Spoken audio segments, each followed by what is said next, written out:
siyang garahe. Complete turnover po ito. At saka, pasukin po natin ang loob.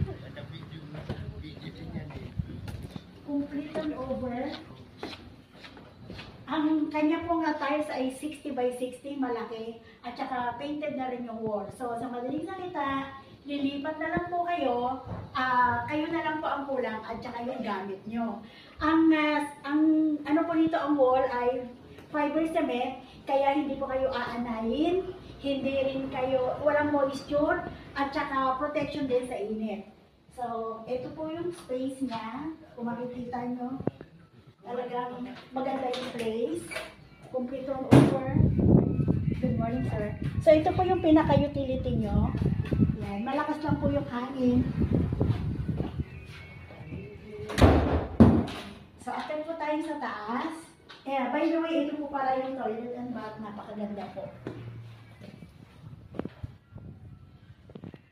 At yung bintana nila dito, kitang-kita mo yung garahe. Ayan.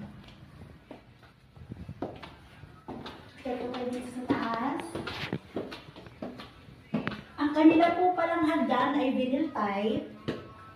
At ito po ang kanilang flooring sa taas, vinyl type din.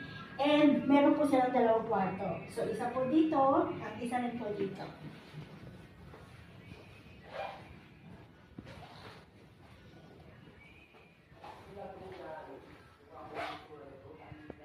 At ito pong space na to, pwede po itong maging future expansion. Isa pa pong kwarto. Malaki po.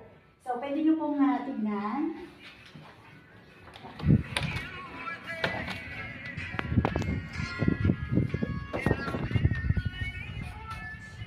Gusto ko lang din pong i-inform sa inyo na dito po sa Hana South, aside sa complete turnover, dito po ay may free 43 inches na TV at saka po window type na aircon. So, reserve na po kayo, baka kayo maubusan.